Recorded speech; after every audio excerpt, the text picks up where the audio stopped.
These are my 6 top pro tips to get the most out of your visit to the Parque Metropolitano in Panama City.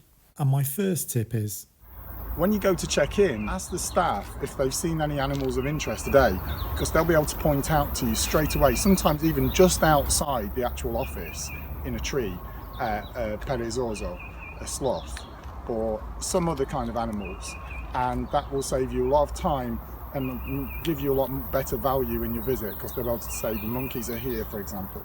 Last time I was here, there was a perezoso in this mango tree here, just right next to the building. And besides asking at the office about the animals, when you're walking and you see someone, just say hello to them and say, excuse me, have you seen anything interesting today? Because they might be able to also point out something to you. So you're really going to get the best information on where, for example, the spider monkeys are at, or where the howler monkeys are at. So do take advantage of those opportunities.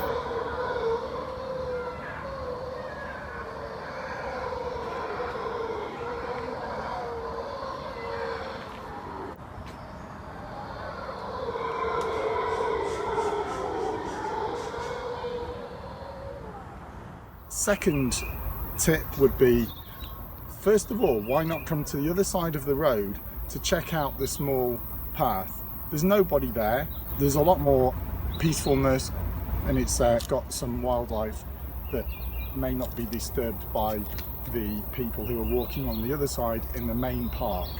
In fact, that's where I am now, and I've been here for about 30 minutes and not a single person has been seen.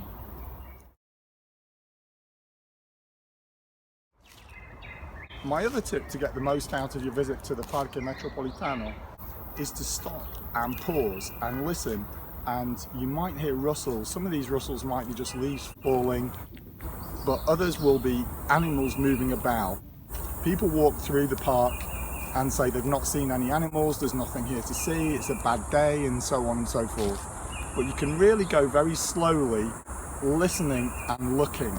And the other thing is, from time to time, if you just crouch down and just have a look immediately in front of you, you might see, for example, frogs which are disguised as leaves, and you can only really tell when you're pretty close up.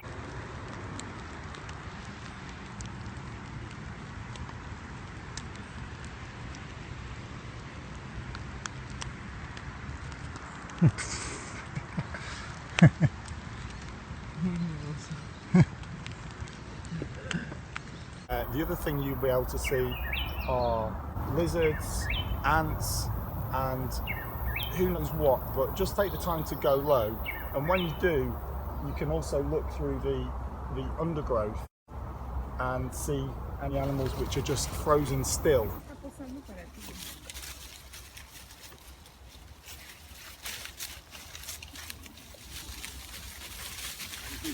As they say, you don't see any animals, but they definitely see you.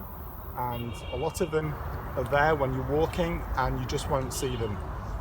Doing things like pausing and listening, I've managed to see white deer, coatis, and many other animals. You can find woodpeckers here, different types of monkeys. The only animal that is here that I've not seen, I believe, is like an armadillo, apart from the nocturnal animals. But you can see a lot of animals if you just take the time to be quiet and listen and observe. and my fourth tip is, bring an umbrella. Wherever you are in Panama, it's always great to have an umbrella, because if it's sunny, you've got shade. If it's raining, you've got cover.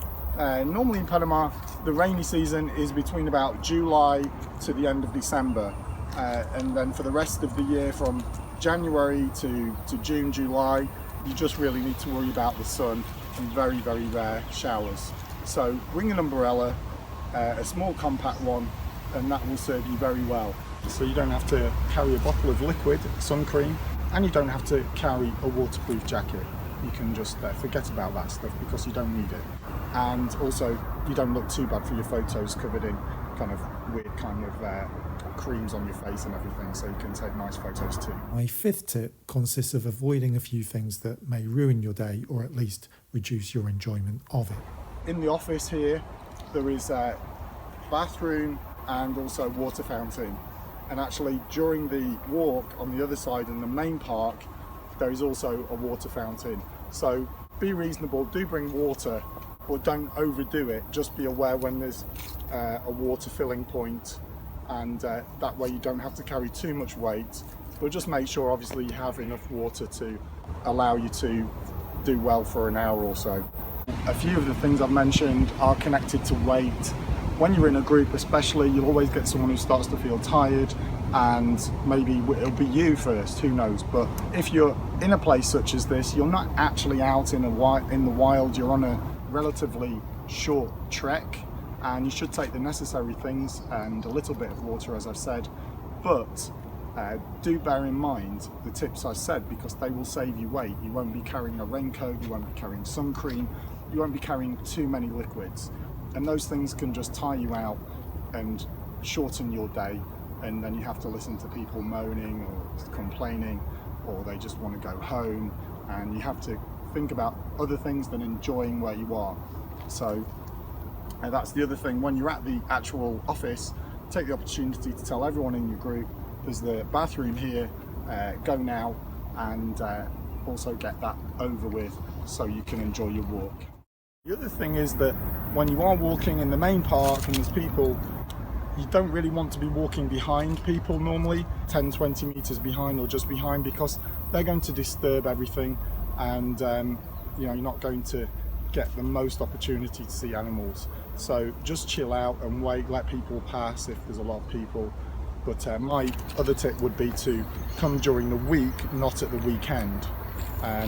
There's also this thing about come at dusk or dawn, because a lot of things are nocturnal. You don't see many animals during the day. In my experience, that's not true. You can see a lot of animals during the day, and you might see more animals at night if you had night vision. But when it's going dark, it's not much fun, because you can hear animals, but you can't really see them. Thanks for watching my video. I hope you really enjoy your time in the Parque Metropolitano. I strongly advise coming more than once to not miss any of the beautiful fauna and make the most of your time in Panama.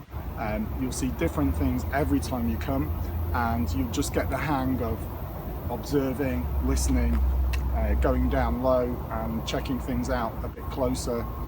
Can all improve the quality of your visit and increase your opportunities to see animals. If you find them useful, give me a like. That helps me allocate more time to produce more videos for you. And check out my playlist. I have a playlist of Panama, things to do in Panama, and it always gets updated with new and interesting things for you. Thanks for watching, and enjoy your visit.